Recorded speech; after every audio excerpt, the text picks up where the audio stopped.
Good afternoon, everyone. Thank you for coming to the Planning Committee this afternoon. I'd like to welcome everyone attending the planning meeting today, especially those in the public gallery and anyone watching the meeting via the webcast. To the members in the public gallery, I would like to remind you that this planning meeting is being broadcast live over the internet, so there is no need for any other filming of the meeting to take place.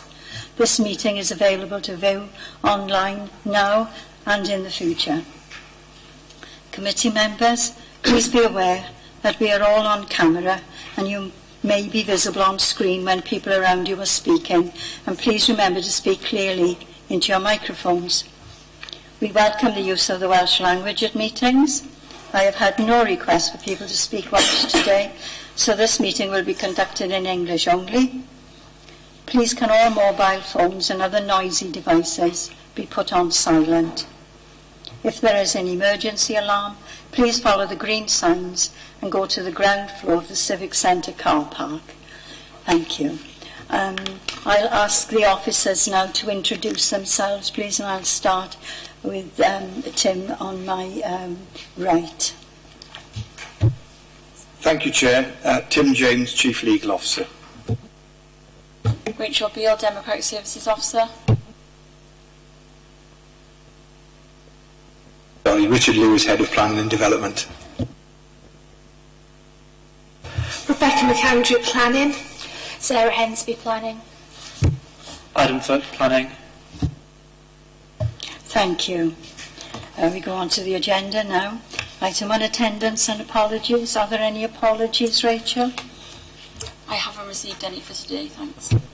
Thank you. Declarations of interest. Over to Tim James, please. Thank you, Chair. Members, a couple of declarations I'm aware of as follows.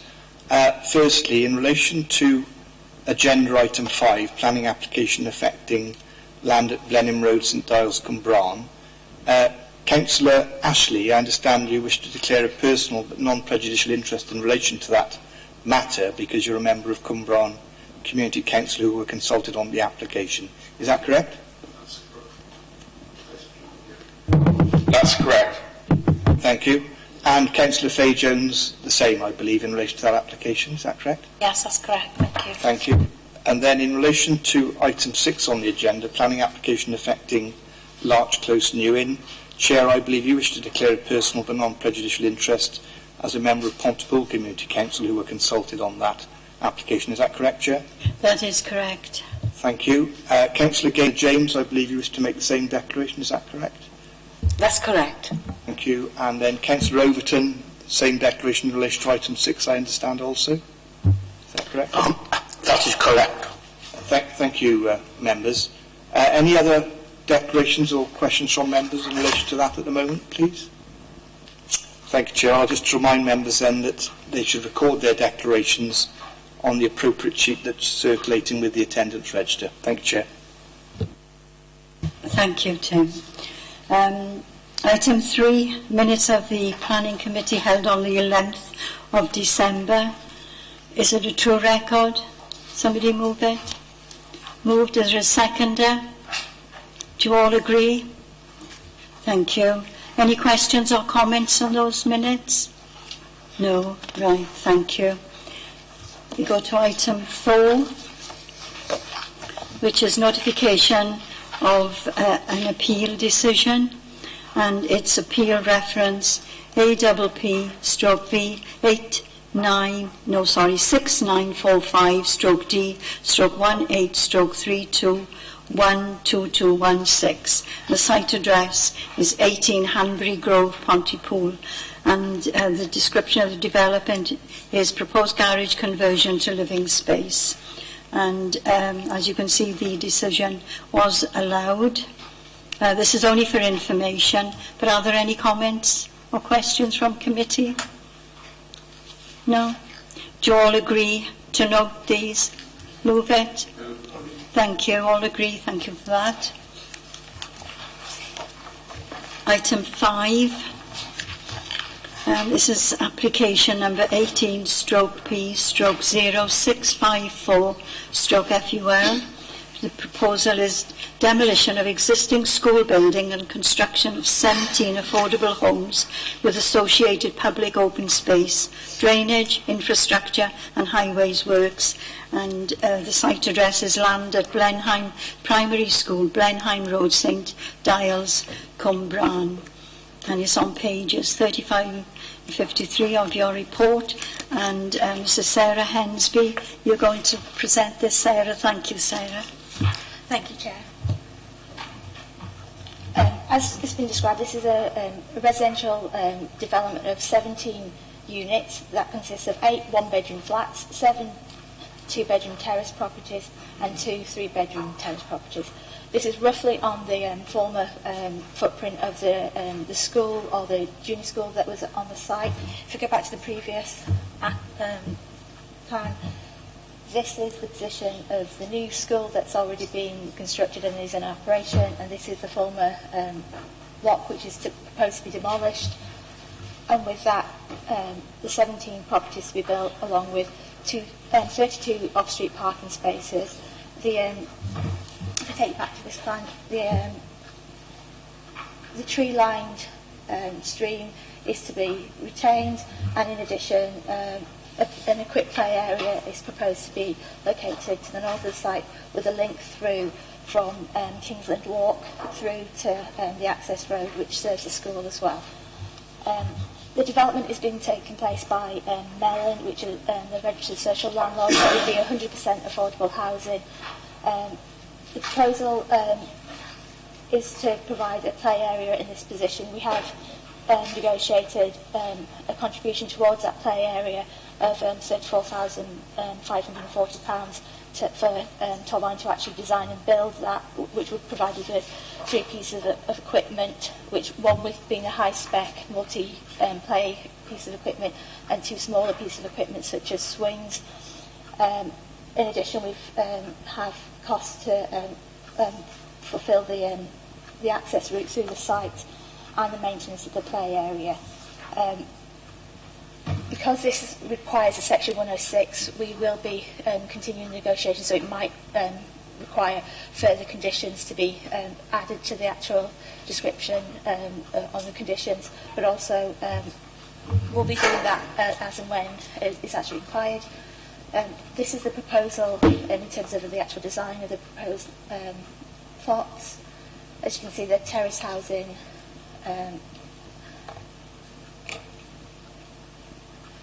so this is the actual site. This is the access road to the existing school site. The school is actually on the left-hand side here with the access road going up. This is the existing school that's proposed to be demolished.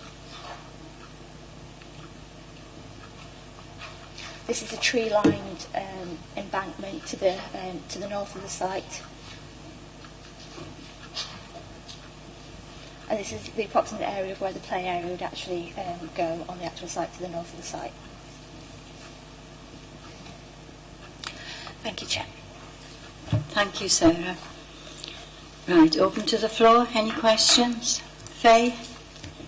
I'd like to ask the tree-lined stream area and the trees behind the school as it is now and where they're planning to put the new houses and some of the houses that are there, who is supposed to maintain those trees and look after them? Because I've had terrible trouble as a ward councillor getting anybody to maintain that area.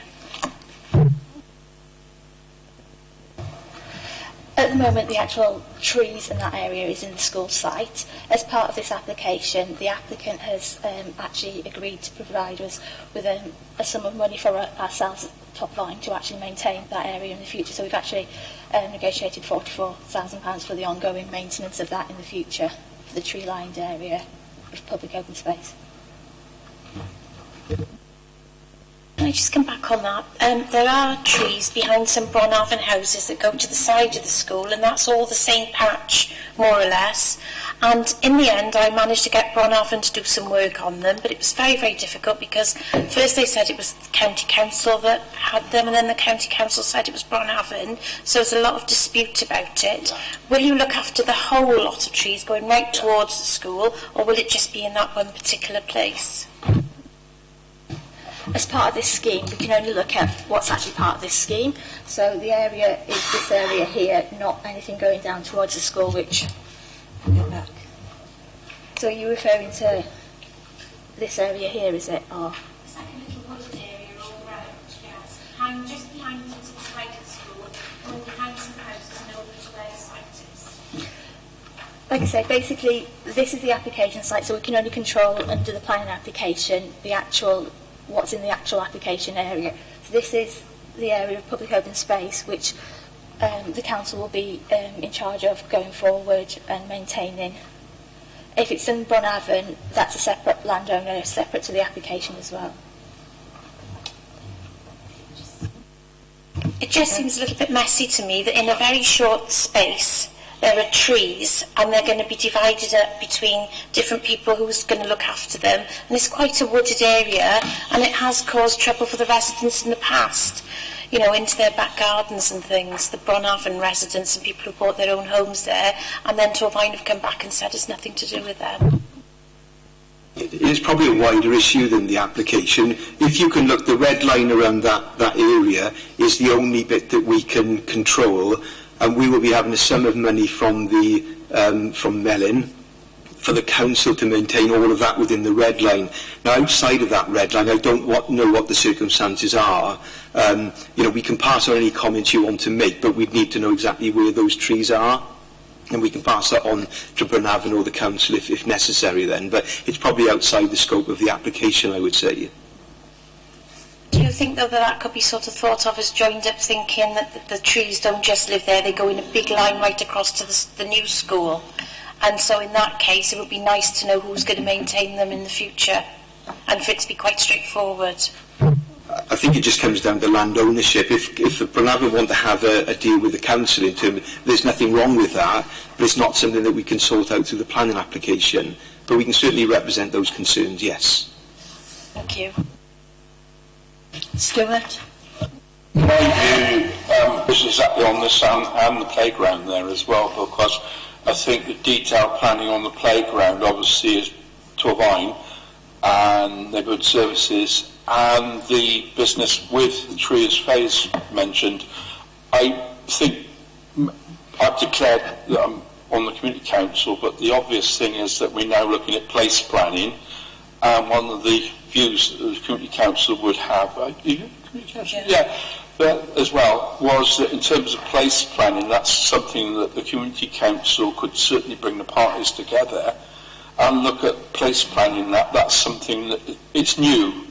That if the community council is informed formally about this planning decision, actually would be quite a useful thing, which we don't do in the past. Maybe that's something that we can look at. It does make something we haven't done before. I think it's very useful, because these bits of green land that are put up by planning, make a cohesive thing about that bit of woodland, which the new town is absolutely full of, and it looks a lovely bit. I know this bit of land anyway quite well, because it's up by the club and it's up by, it's a bit, but if we can make that more cohesive, it would make a lot of sense. In response to that, basically, the play area, this area here, will be in Torfaen ownership and will be designed and developed by Torfaen. So that's explained in the report, that basically Torfaen officers will be designing the actual specific details of that, which can be done in consultation with the Community Council. Could I just say that we have asked Neighbourhood Services to report back to Cumbrian Community Council on every bit of land we've got like this, and rather than having pockets, if we can, and I know colleagues behind me are concerned about this, that open space has some sort of management and place plans are an obvious one to look at it, in terms of that we maintain the open space in all seriousness, and the woods and the rest as a cohesive thing, that they're not looked at as future development, and trees obviously are maintained rather than just put there. Otherwise, in a few years' time, we have problems with trees. And I know those particular trees, they're quite good actually in a lot of ways.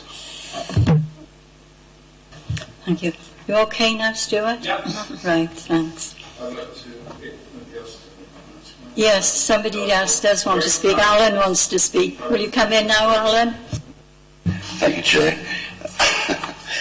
On page 42, Fields and Trust commented that they felt that the sense of security felt by younger children, the area isn't particularly well overlooked, and it might encourage antisocial behaviour. So my first question is, what can be done to sort of discourage antisocial behaviour in that area if it's not particularly well overlooked? And my second question, whilst I'm really thrilled really that there will be a provision for play on the site. I mean, it's going to be pretty modest by looking at the description in the report. Would there be any opportunities to raise funds, perhaps elsewhere, grant funding or something, that could be put with the money available for this scheme to improve or to enhance the provision?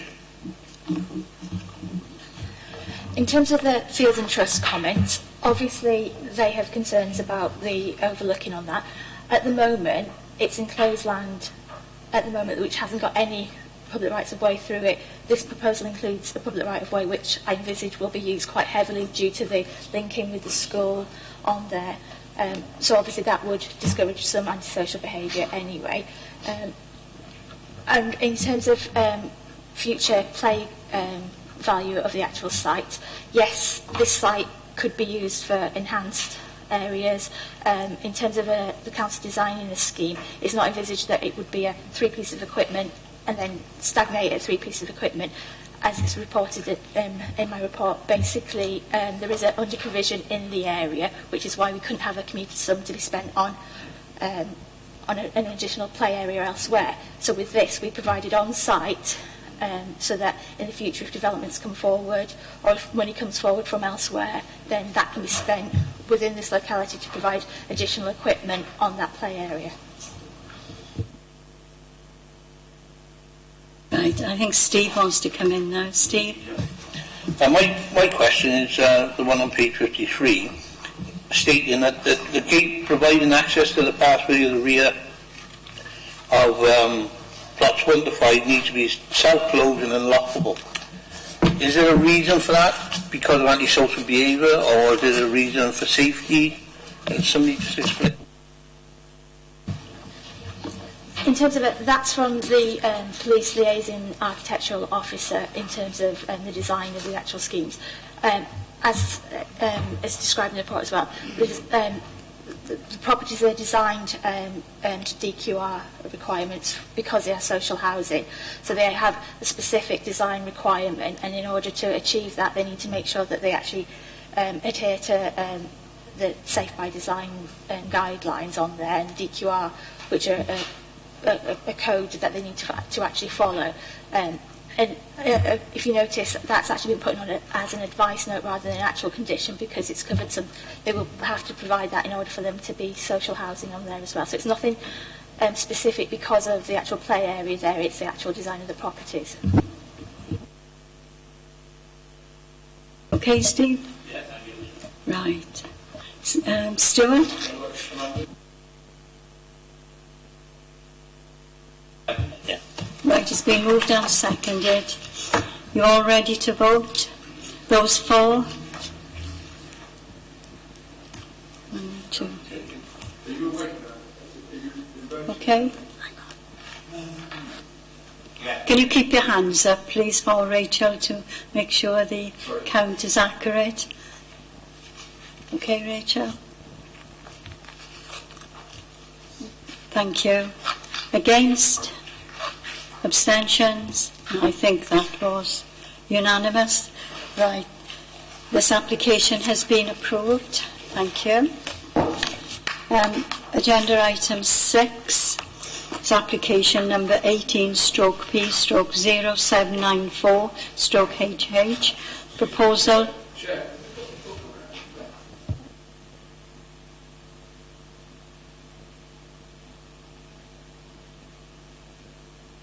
The register is out somewhere. Oh, it's on the table. Okay, then we'll start agenda item 6 again. Application 18/P/0794HH. Proposal is for first floor rear extension, and the site address is 23 Large Close, New Inn, Pontypool, and it's on pages 55 to 58 of your report. And Adam Foote now is going to take you through it. Thank you, Adam. Thank you, Chair. So the proposal is for a first floor rear extension to the property. It's a residential property within a residential area of New Inn, located inside of the urban boundary.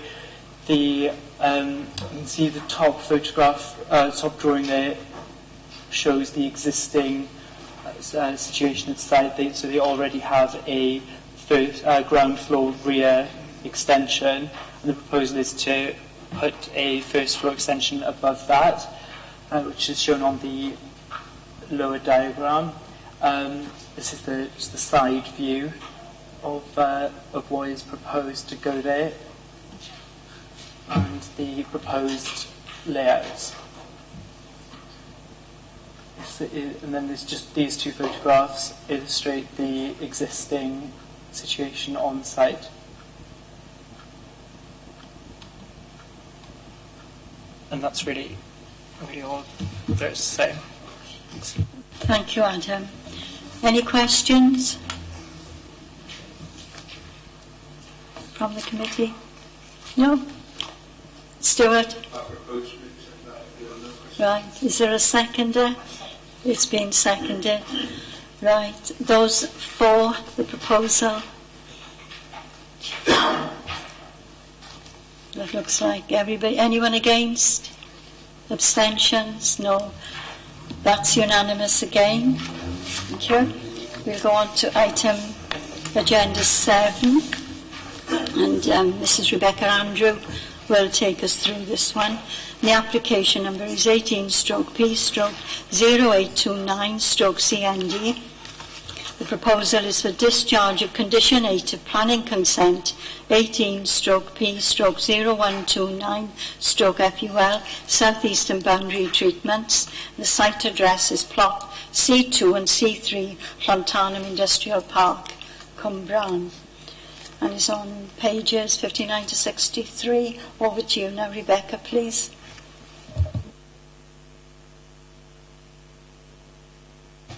Thank you.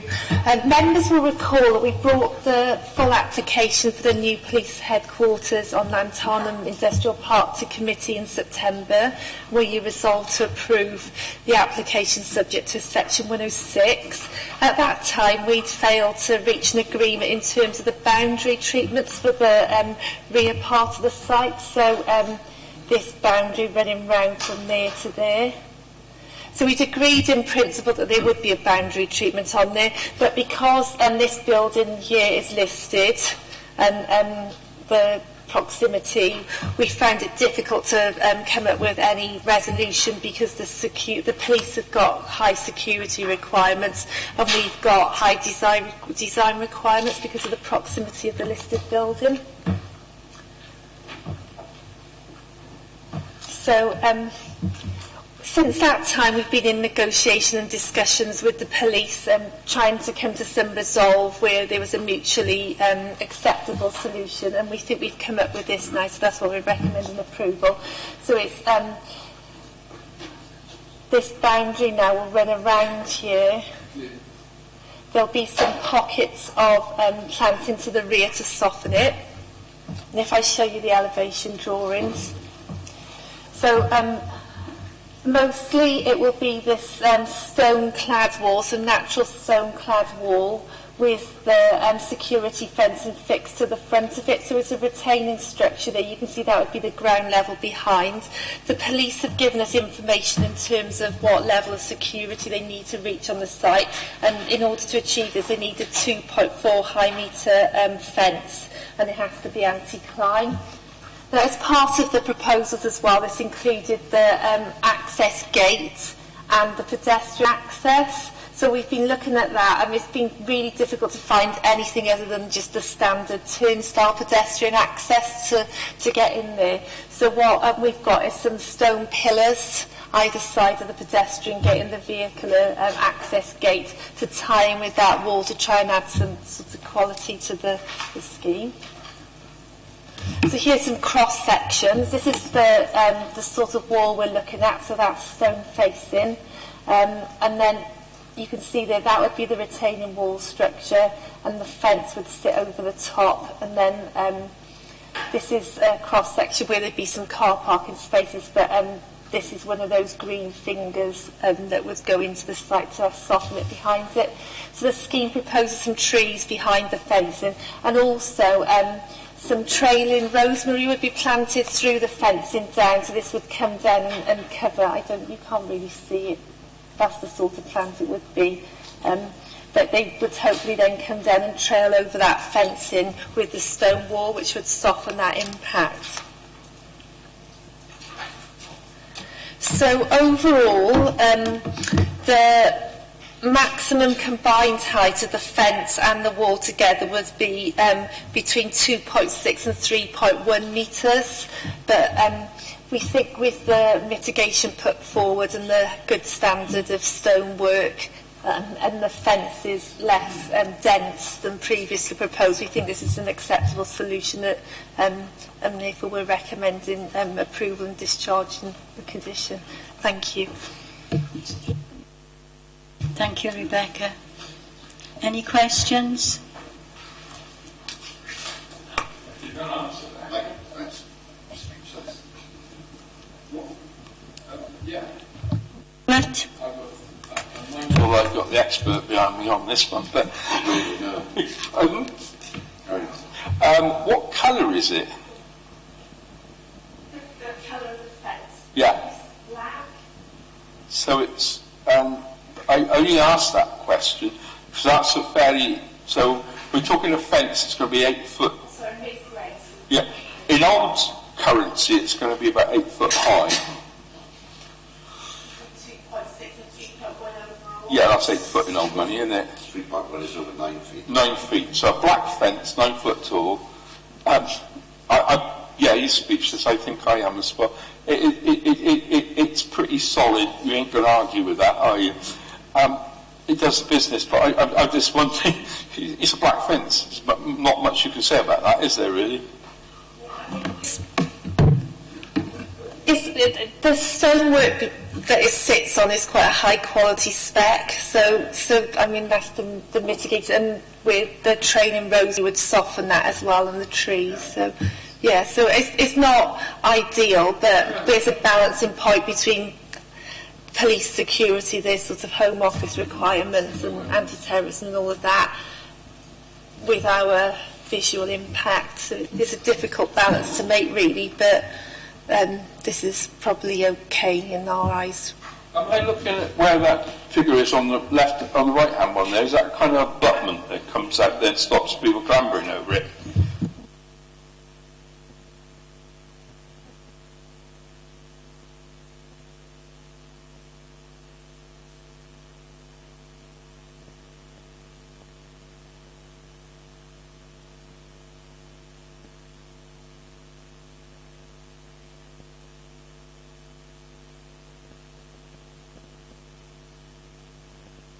Yeah.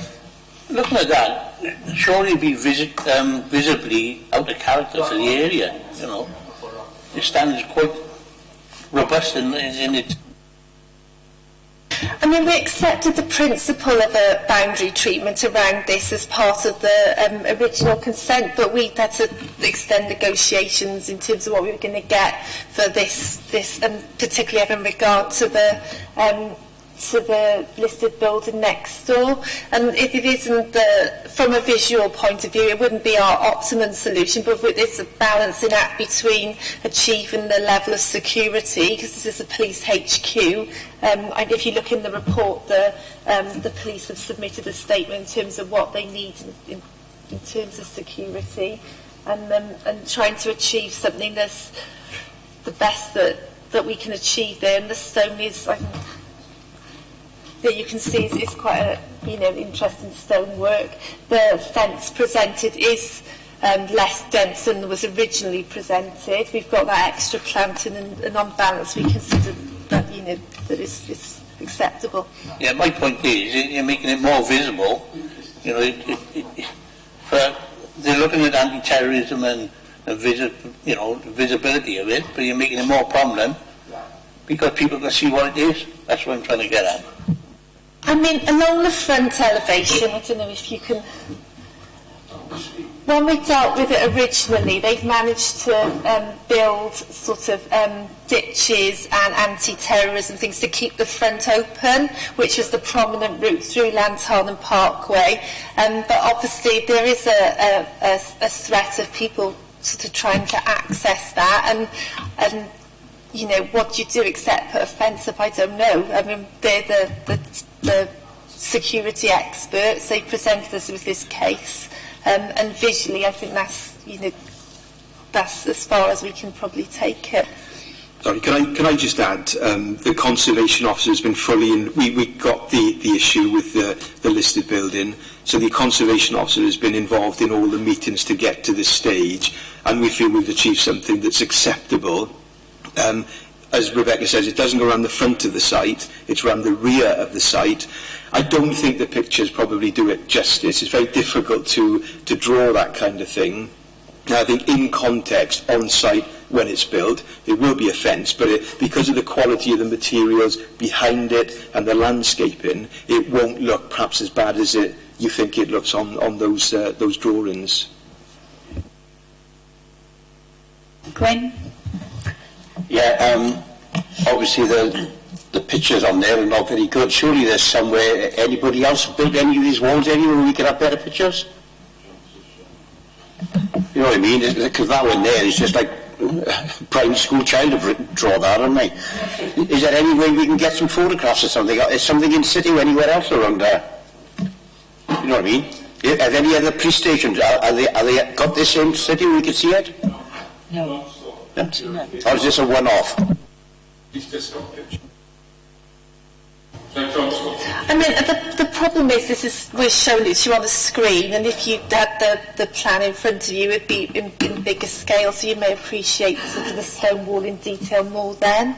But in terms of sections, that's quite a clear section, I would say. I don't know, it looks like me that... I don't know, what have I done wrong here? Because why is the grass up above the person on the right? That's because it's a retaining structure, so the ground levels are higher behind the wall, so the wall has to retain the ground behind because of the levels. Okay. Stuart? John's just shown me a picture of that structure with what looks like wisteria on it, and it does look a lot better, to be quite honest. But can you show that to people, because that just that looks like wisteria to me. If that's covering it. If that's covering it, it's like what's known as Russian vine. I don't know, people can't climb over that. That's the only thing. But something similar to that over it. I mean, the only other thing that strikes me, if it's not black but painted in a sort of green, it would look a heck of a lot better, because it would merge into the landscape.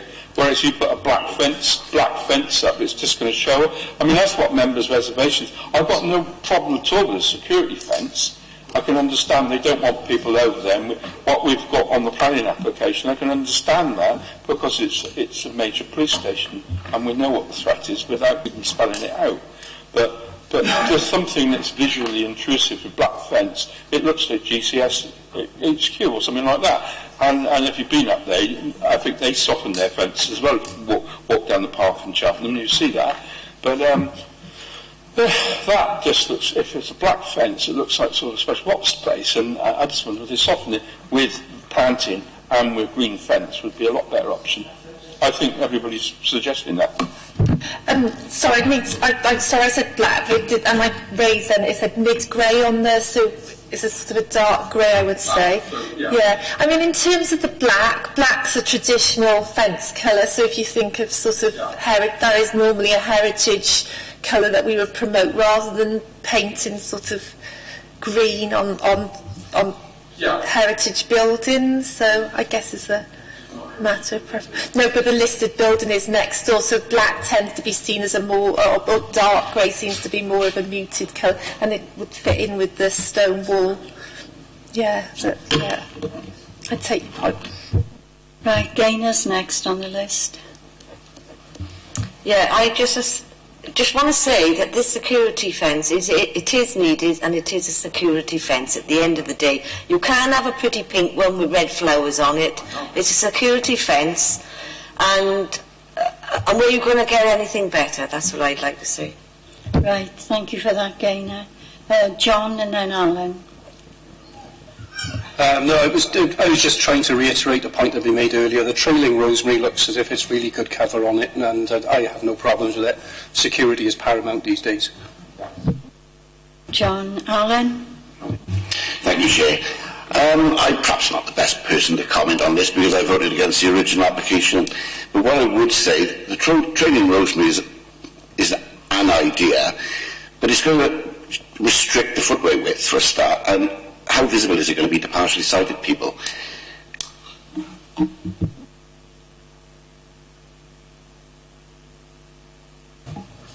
Our landscape officers looked at this, and he would tend to raise issues that he thought, if he thought he was going to become too obstructed within the footway. Okay. I'm just disappointed perhaps that there isn't a more imaginative solution than whacking up a 10-foot high iron fence, that's all. But I mean, I could perhaps envisage this when I rejected the original planning application, so I won't be voting for this because I didn't vote for the original planning application.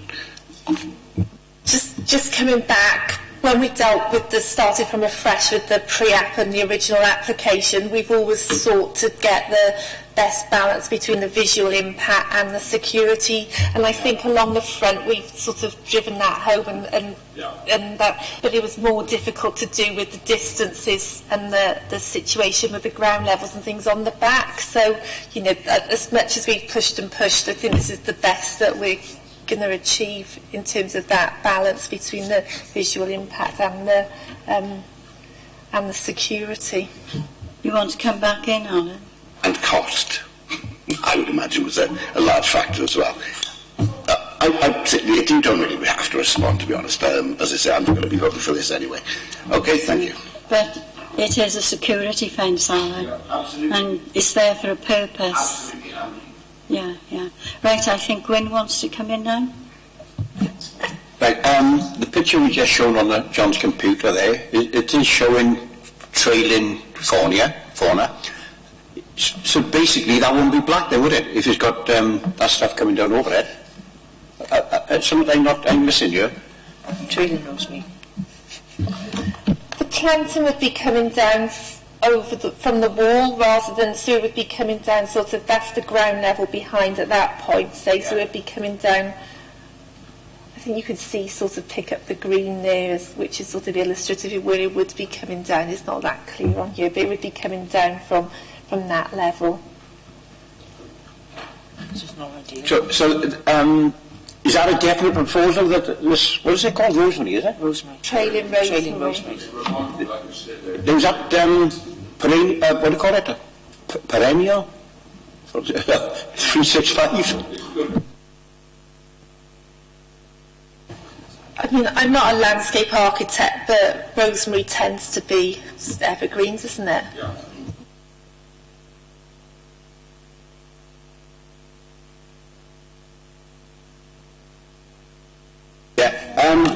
Yeah, we're looking at that picture there.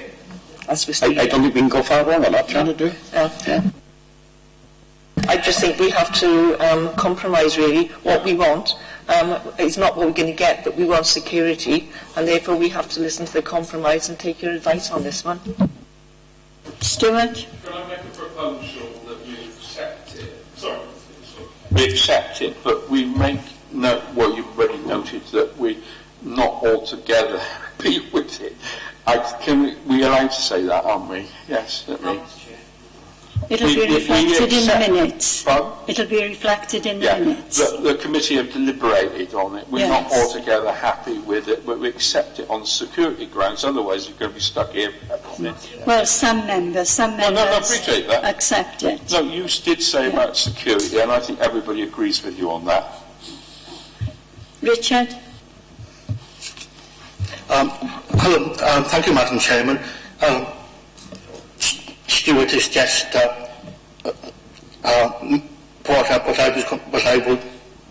I wanted to say was, yes, we have to accept this to secure our police officers, but with caveats about the visual impact. Right, thank you, Richard. Alan? Can I just make one last comment? I appreciate the need for security and fully agree in principle with the need to provide security for this site. I don't recall seeing anything quite as bleak as looking at that up at County Hall where they are now. And I won't be supporting it, not because I don't agree that the police need security, because they do. It's just that I don't think the site is the right place for a police HQ. Thank you. Right, but that is just an artist's impression, isn't it? It's not a photograph of it. I'm sure it'll be fine when it's built. Faye? Councillor Stuart Ashley has just said that the rosemary that is going to be put on there is not long living. So would we have a guarantee that if it dies, something else be put in its place and be maintained? Yeah. Richard, can you answer that? I mean... Yeah, I think we've worked really hard with the police and they understand where we were coming from and have made a lot of effort, I think, to try and mitigate the fence. As Rebecca said, we've achieved the best that we can. We will communicate this to the police and try and build in something there that obviously what you don't want is something to be planted and never maintained. So the maintenance part of that would be an important factor in us giving approval for it, yes. Good, thank you.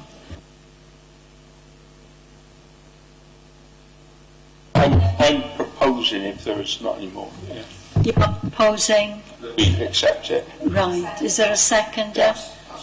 Thank you. It's been seconded. I'd also like to just make sure that the point about what we're accepting is that we're doing it, not a company proposal, it's a straight proposal, but just to note that we have deliberated quite long on this.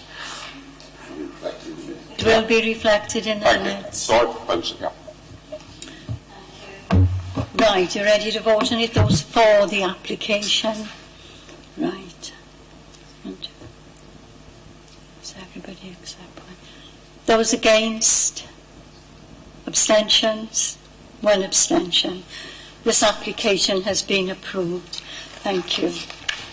And that concludes the meeting today. Thank you all for your attendance and your contributions. Thank the committee and the officers.